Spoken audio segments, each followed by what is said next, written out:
안녕하세요. 정확하고 공정한 뉴스 마포스퀘어의 문희정입니다.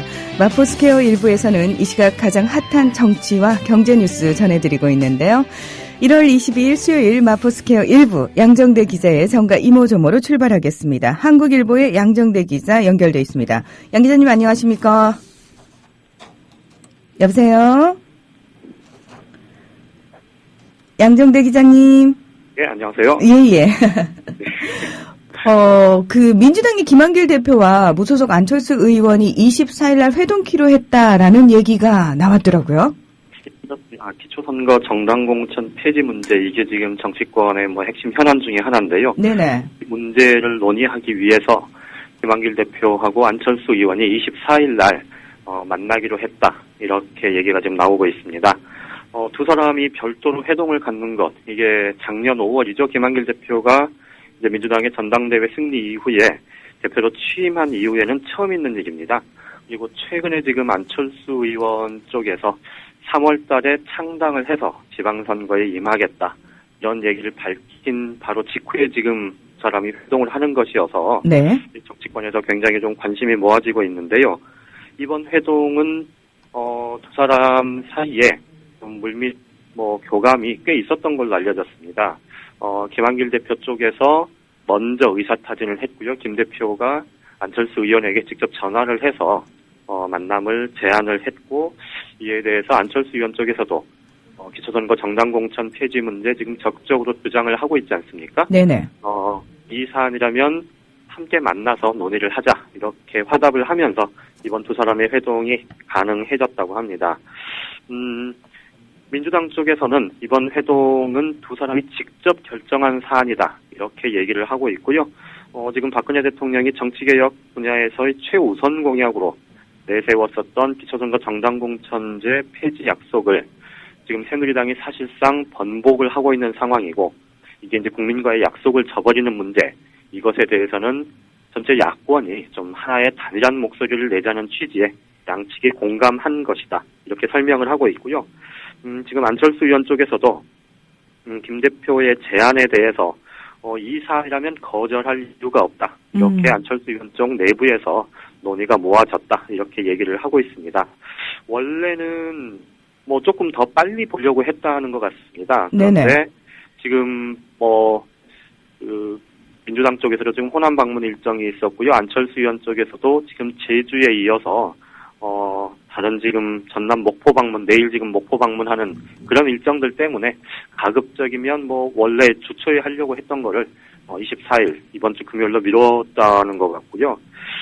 양쪽이 지금 구체적인 현안을 두고 연대를 하게 되는 것, 지난번에 국가기관 대선 개입 의혹과 관련해서 특검제를 도입하자, 이 문제에 대해서 이제 야권이 모두 한 자리에 모인 적이 있었죠. 네네. 그때 민주당과 안철수 의원 측이 구체적인 현안을 갖고 연대를 했었던 첫 번째 사례라고 하면, 이번에 이제 기초선거 정당 공천 폐지 문제를 갖고 이번에 회동하는 건 두 번째 사례가 될 수 있을 것 같습니다.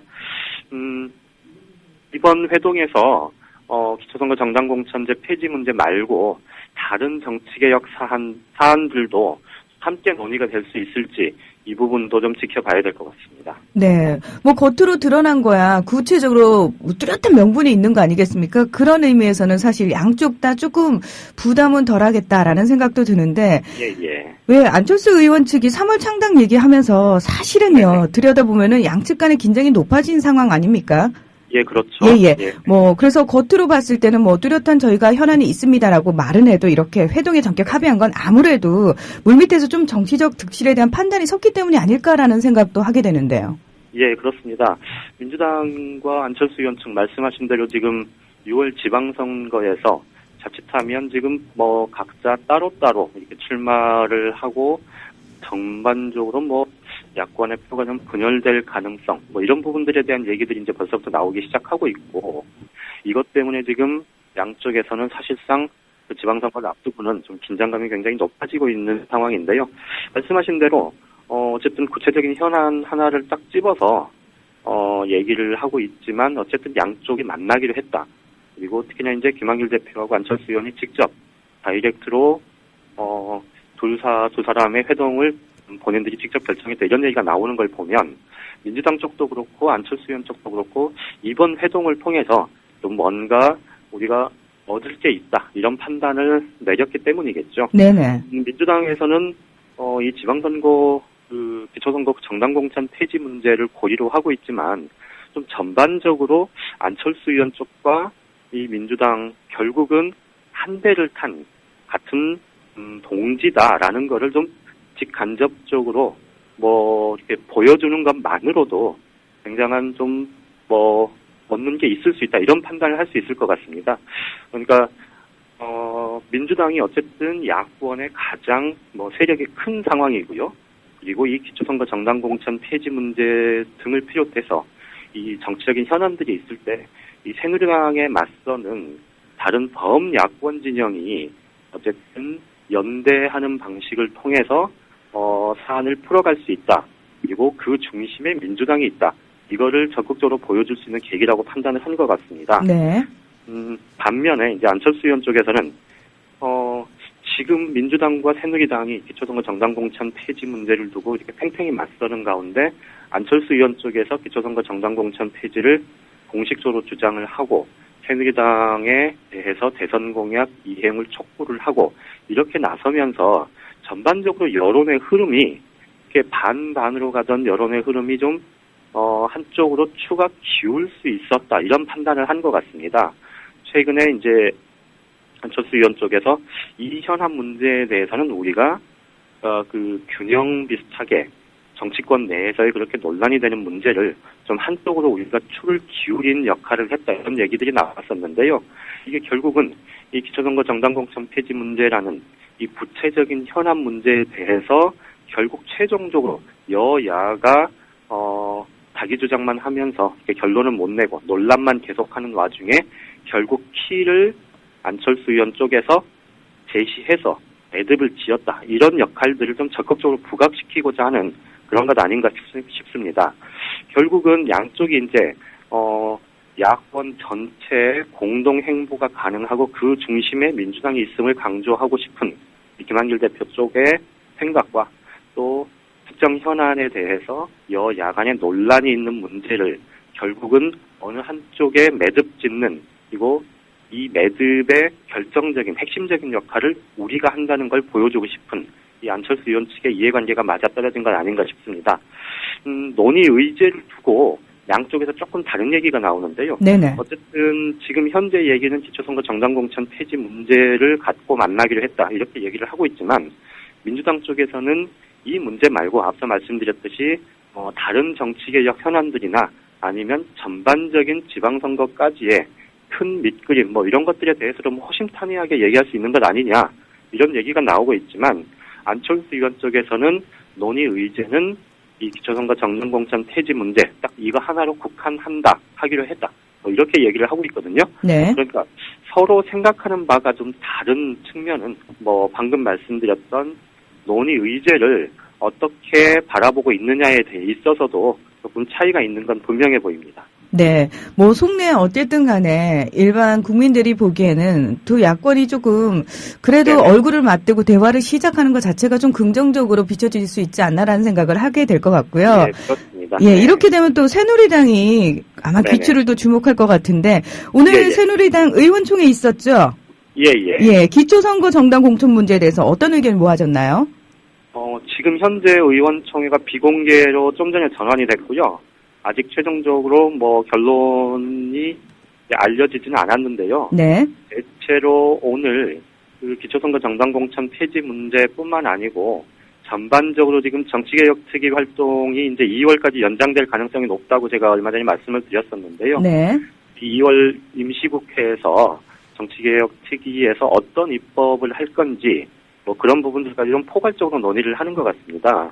그런데 이제 문제는 물론 당장의 핵심 현안, 이 기초선거 정당공천 폐지 문제에 대해서는 아마도 당론으로 뭐 애초에는 오늘 의원총회에서 당론으로 현행 유지를 결정할 거다 이런 전망들이 많았지 않습니까? 네네. 그런데 오늘 오전에 홍문종 사무총장하고 잠깐 뭐 만나서 얘기를 좀 들어봤는데요. 아무래도 이게 대선 공약 번복에 대해서 당이 최종적으로 그냥 아주 겉으로 그냥 드러나게 입장을 확 정해버리는 것에 대해서는 굉장히 부담이 큰 것 같습니다. 그래서 오늘 당론으로 아마 기초선거 정당공천 유지를 결정을 하지는 않을 것 같고요. 의원들의 광범위한 의견을 모아서 이것을 정치개혁특위에서 야당과 충분히 논의하는 쪽으로 정치개혁특위 위원들한테 관련 논의를 일임하는 그런 형식을 취할 것 같습니다.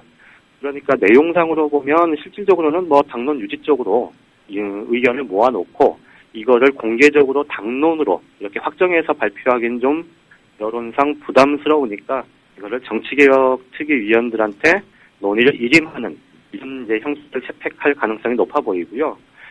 이 문제하고 함께 지금 전반적으로 정치개혁 현안과 관련해서 특히 이제 6월 지방선거 룰과 관련해서 얼마 남지 않은 상황에서 지금 여야가 룰 놓고 지금 기싸움들을 벌이고 있는데요.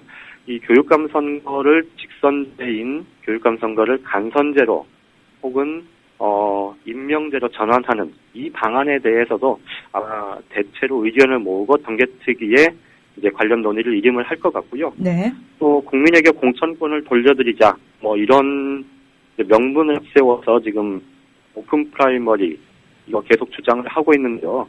이것에 대해서도 오늘 좀 토론이 있고 이 문제도 이 선거법 개정 과정에서 충분히 반영하자 이렇게 결론을 낼 가능성이 높아 보입니다. 네, 호기롭게 의제 설정을 했다가 이렇게 결국은 또 정치개혁특위 이름키로 했다. 이렇게 예. 흐지부지하는 그게 전형적인 새누리당의 수법이 아닌가 그런 생각도 얼핏 들고요.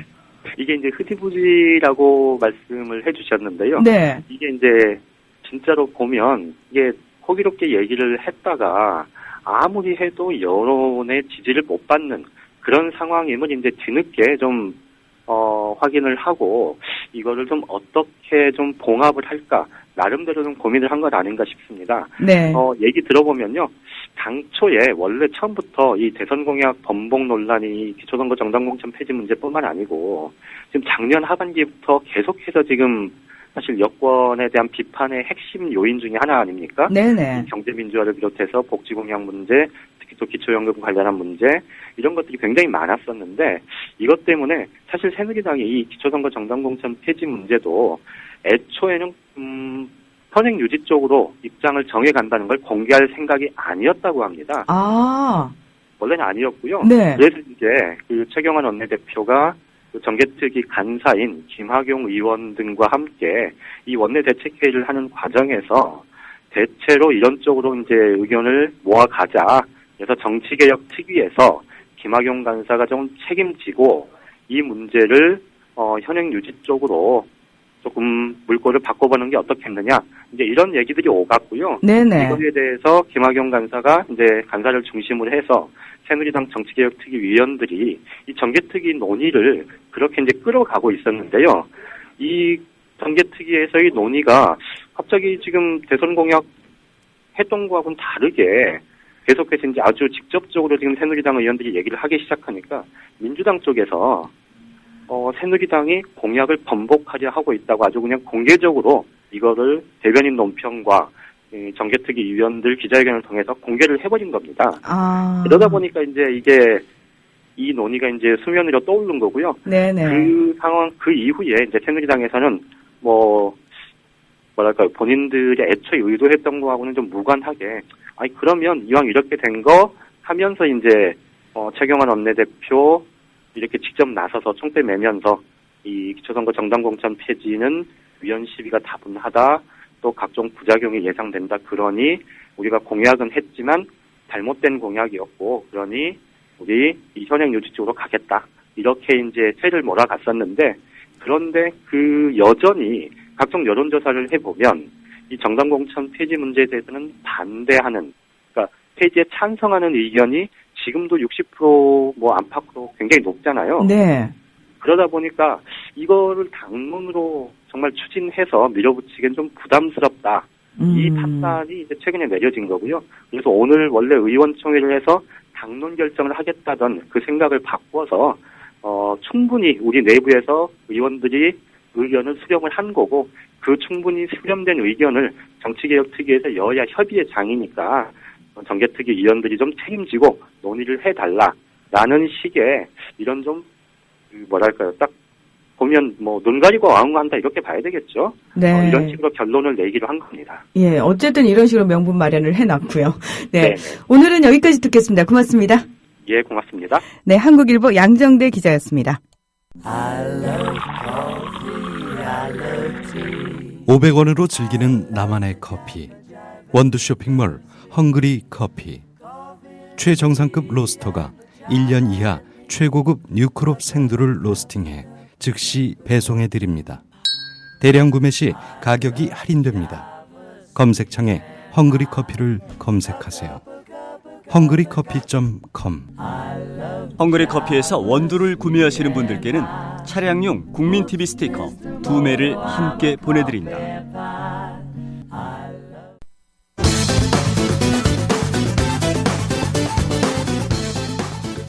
새누리당의 말을 거꾸로 들으면 야당 선거 승리의 길이 보인다.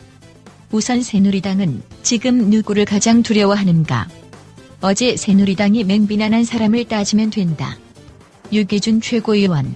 안철수 의원이 지난 대선 이후 다시금 새정치를 빛으로 내걸었지만 신당 창당을 준비하는데 인재 영입도 어렵고 국민들의 지지도 구하다 못하니 답답한 마음이 앞설 수 있을 것입니다. 그러나 아무리 급해도 언발에 오줌 누는 식의 미봉책으로 국민들을 현혹해서는 안 될 일입니다. 자신의 뜻과 맞지 않으니 지금 있는 정개특위를 재구성하자고 협박하고 현직 대통령에게 지방선거에 대한 입장을 표명하려고 하는 것이 과연 안철수 의원이 말하는 새정치의 방법인지 묻고 싶습니다.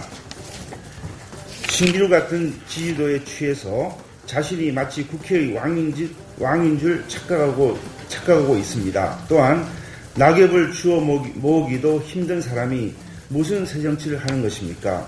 구정치의 진수를 보는 것 같아서 씁쓸하기 짝이 없습니다. 대안을 제시하지 못하고 무분별한 비방을 일삼는 것은 새정치가 아닌 구태정치입니다. 그 다음 현재 새누리당의 가장 아픈 구석은 무엇인가? 장황하게 변명하는 것이 무엇인지를 따지면 된다.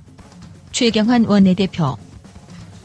기초공천제를 폐지하게 되면은 위헌 소지에다 검증되지 않는 후보 난립으로 선거 후에 지역사회 내 극심한 갈등이 우려가 되고 또 돈 선거 부활, 여성, 청년, 장애인 등 사회적 약자 계층의 출마 원천 봉쇄 등 엄청난 부작용이 불보듯이 뻔합니다. 설사 공약을 했다 하더라도 이런 큰 부작용이 예상이 된다면은 대안을 찾고 또 국민들께 솔직히 이해를 구하는 것이 용기 있는 정치자 책임 정치일 것입니다. 그리고 그 다음 이번 지방선거에서 무엇을 가장 두려워하나? 대통령을 누나라고 부르는 실세 중의 실세, 윤상현 원내수석부대표. 또 유일호 대변인. 안철수 의원께서 말씀하신 양보는 양보가 아니라 계산이었음을 스스로 인정한 것입니다. 아름다운 양보는 없었습니다. 오직 철저한 계산만이 있었을 뿐입니다. 둘째, 지난번 2차례 내가 양보했으니 이번엔 민주당이 양보해라. 이것은 한마디로 노골적인 선거연대 의사를 표명한 것입니다. 야권의 다수 후보들을 단수로 정리해서 표를 한 곳으로 모으자는 것이 이게 새정치인지 참으로 의아스럽습니다. 하지만 박 시장은 이에 아랑곳하지 않고 한 라디오에 출연해서 시민들에게 도움이 된다면 100번이라도 양보할 것이라고 말했다고 합니다. 과연 누구에게 양보하자는 것입니까? 이번 지방선거에 서울시장으로 출마할 후보가 누구인지 또 그 후보가 어떤 비전을 가졌는지 알 수 없는 상황에서 우선 야권 연대부터 하자고 하는 태도가 애처로울 따름입니다. 안철수 의원과 박원순 시장은 민생을 외면하는 야합은 결코 국민들에게 인정받을 수 없음을 거듭 되새겨야 할 것입니다. 그것은 다름 아닌 야권 연대. 네, 여러분께서는 국민TV 라디오 마포스퀘어 일부 문희정과 함께하고 계십니다. 이번엔 오늘의 경제 뉴스 들어보겠습니다. 김광수 경제연구소의 길경식 연구이사 연결돼 있습니다. 이사님 안녕하세요. 네, 안녕하세요. 저희가 본의 아니게 자꾸 그 경제 뉴스인데 조금 우울해지고 뒷목 잡게 되는 뉴스들을 많이 전해드리는데 오늘은 모처럼 한국이 세계 수출 시장 점유율 1위 품목수가 전년 대비 증가했다는 소식이 들려왔어요. 이거는 좋은 소식이죠. 일단은 뭐 수출을 많이 하고 또 세계적으로 이렇게 인정받는 제품이 많다는 건 일단 좋은 건데요. 네. 뭐 여러 가지로 우리나라에 뭐 문제점들도 있고 여러 가지 뭐라 그럴까요? 부조리 같은 것들이 많이 있지만 한편 그럼에도 불구하고 국민들이 그동안 근면하고 이렇게 성실하게 일하면서 많은 것들을 이뤄온 게 솔직히 사실이거든요. 네네. 어쨌든 오늘 그 한국무역협회에서 이 세계 수출 시장 점유율 1위 품목으로 본 우리나라의 수출 경쟁력에 대한 다소 좀 긴 이름의 보고서를 발표를 했습니다. 그래서 이 보고서에 이렇게 따르면 2012년도 한국의 세계 수출 시장 점유율 1위 품목수가 2011년도에는 이제 61개였는데 이게 소폭 증가한 64개로 있게 됐다고 밝혔습니다. 또 세계 수출 경쟁력 순위에서도 그 2011년도에는 15위였었는데 이게 한 단계 상승해서 14위를 기록했다라고 합니다. 먼저 이 그 세계 수출 시장 점유율 1위 품목이란 건 세계 관세 기구에서 그 어떤 글로벌 이 시장에서 각국의 품목별로 수출 순위를 집계해서 1위 품목만 그 발표를 하는 것을 말하는데요. 네. 우리나라에서 꾸준히 이 세계 수출 시장 점유율 1위를 지켜오고 있는 품목은 그 일단 우리나라는 메모리 반도체, 뭐 자동차 부품, 탱커 이런 종류 제품들로 48개 정도 제품이 꾸준히 지금 1위를 지켜오고 있는 것으로 조사가 됐고요. 또 새롭게 추가된 품목은 화학 제품 등을 중심으로 해서 한 16개 정도가 되는 것으로 나타났습니다. 네. 그다음에 이 64개 품목 중에 대부분 이제 화학 제품이 가장 많은 것으로 한 20개 정도 되는 것으로 나타났고 철강 관련 제품들이 한 10개, 또 전자기계 제품들이 7개 정도로 그 세계 수출 시장 점유율 1위 품목들을 요 3개 품목들이 좀 많이 가지고 있는 것으로 나타났고 반면에 그 전에는 점유율 1위를 그 지키고 있다가 탈락한 제품군이 철강이나 섬유 제품들 중에 13개 품목들이 이제 1위에서 탈락한 것으로 집계가 됐습니다. 네. 또 국가별로 이제 나누어서 보면 그 중국 같은 경우에는 1,485개에 달하는 세계 수출 시장 점유율 1위 품목을 가지고 있어서 세계 1위가 됐고요. 우리나라하고는 차이가 좀 많이 나죠. 그러네요. 60 몇 개 정도인데 여기는 1,000개가 벌써 넘어가니까. 그 다음에 이제 2위가 독일인데 한 703개 정도, 미국이 603개, 일본이 231개로 이제 그 1, 2, 3, 4위를 그 따르고 있는데, 지금 우리나라가 세계 그 점유율 1위를 기록하고 있는 품목 64개 중에 그 2위를 차지하고, 그 제품들의 이제 2위를 차지하고 있는 국가들을 쭉 그 분류를 해보니까 중국이 한 12개 정도, 미국이 8개, 독일이 6개, 일본이 6개로 나타나서 지금 1위하고 있는 품목 중에 한 절반 정도 32개가 이 상위 4개국하고 경쟁을 하고 있는 것으로 나타났어요. 네. 근데 지금 최근 3년간의 그 추세를 좀 살펴보면 우리나라 같은 경우에는 이 세계 이 품목 수가 2010년에는 64개였다가 2011년에는 61개로 줄었다가 2012년에 다시 64개로 늘어난 거거든요. 그래서 작년보다는 조금 늘어나긴 했지만 전체적으로 이 세계 1위 품목 수가 좀 계속해서 증가하고 성장을 해야 되는데 이게 조금 약간 정체된 느낌이 난다라고 할 수 있는데 그렇네요. 반면에 우리 뒤에 2위를 많이 차지하고 있는 중국 같은 경우에는 2010년도에는 1351개, 그 다음에는 1417개, 그리고 1485개로 꾸준히 한 50여 개 정도씩 매년 증가를 하고 있어요. 그래서 뒤따라오는 나라에 비해서 우리나라가 조금 이렇게 정체되어 있는 면이 있어서 이게 앞으로 자칫하면 더 많은 품목을 중국이나 다른 나라들에게 좀 뺏겨버리는 것이 아닌가라는 위협이 조금 되고 있는 것으로 보여지고 네. 반면에 우리나라 같은 경우에 이 현재 상위 4개국이 점유율 1위를 기록하고 있는 172개 품목에서 점유율 뭐 2위나 3위 정도로 그 나라들하고의 격차를 또 이제 점점 좁혀가고 있는 것으로 나타났고요. 그러니까 언제든 1위로 올라설 수 있는 품목들인 거죠. 그렇죠. 그러니까 100여 개 이상이 이미 세계에서 이제 다른 선진국들과 경쟁을 하고 있다는 거죠. 근데 어쨌든 지금 한국의 현재 상태를 보면 미국이나 기타 그 선진국들 앞에 벽에 지금 막혀서 뭔가 이게 뛰어넘어야 되는 한계 앞에 지금 도달해 있는 것 같은 상황이면서 또 뒤로는 중국이나 뭐 인도 같은 신흥국들이 계속 그 추격을 좀 하고 있는 바짝 뒤를 따라온 상태라고 할 수 있는데 중국 같은 경우에는 우리나라하고는 조금 그 성장의 어떤 방향이라든가 구조가 좀 다르다고 할 수 있어요. 뭐 기본적으로 시장 자체가 워낙 크고 또 그 임금, 낮은 임금을 바탕으로 그 10년 이상 꾸준히 좀 성장을 해와서 좀 우리나라하고는 다른 부분이 있지만 그 이미 뭐 미국이라든지 유럽, 일본 같은 경우에는 그 지금의 그 성장을 일궈낸 그 동력이란 게 기술 혁신을 통한 기업들의 어떤 경쟁력 유지가 관건이라고 할 수가 있거든요. 네. 그래서 선진국들에서는 대기업이든 중소기업이든 이 기술 혁신을 통해서 일단 그 시장에서 기업이 어떤 선도 기업의 이미지를 구축을 하고 어떤 그 우월적 지위를 선점해서 거기에서 이익을, 초과 이익을 좀 조기에 시전을 해서 그 이익을 가지고 다시 투자를 해서 새로운 기술을 개발하는 어떤 그런 구조가 지금 이미 형성이 되어 있는데 우리나라 같은 경우는 아직까지 그런 구조가 정착이 안 돼 있고 우리나라는 아직까지도 좀 더 낮은 임금으로 그러니까 인건비를 절약해서 제품의 경쟁력을 갖추는 이게 어디서 제일 차이가 나냐 하면 대외 직접 투자에서 가장 큰 차이가 납니다.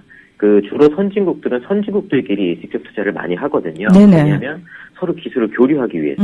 근데 우리나라 같은 경우에는 동남아시아라든지 북미 캐나다나 아니면 멕시코, 그러니까 시장이 가까운 곳에서 그 제 물건을 제조하거나 아니면 임금이 낮은 곳으로 공장을 이전해서 제조하는 가격 경쟁력에 아직도 중점을 하고 있다라고 할 수가 있는데 이런 부분을 가지고는 중국이나 인도 같은 그 신흥 경쟁국하고 경쟁을 할 수가 없습니다. 그래서 우리나라도 빨리 이 기술 개발이나 혁신을 하는 쪽으로 접근을 해야 되는데 이런 것을 하기 위해서는 지금 그 정부가 이야기하는 것처럼 창조 경제를 뭐 홍보한다거나 이런 걸로 되는 게 아니라 기업이든 개인이든 기술 개발의 기술 혁신을 통해서 본인이 노력하면 그에 대한 대가를 받을 수 있다라는 어떤 분위기가 형성이 돼야 되는데 네네. 그러기 위해서는 구조 개혁이 좀 먼저 이루어져야 된다라는 생각이 좀 듭니다. 네, 늘 정부가 기업 편에서 근로자들 임금 가지고 얘기를 하고 그걸로 네. 가격 경쟁력 얘기를 하는데 이게 참 우리 국민들을 많이 호도하고 있었구나 그런 생각이 듭니다. 네, 오늘 얘기 고맙습니다. 네, 감사합니다. 네, 마포스퀘어 1부 여기서 문을 닫고요. 잠시 후 박한용의 쌩얼 현대사로 다시 찾아오겠습니다.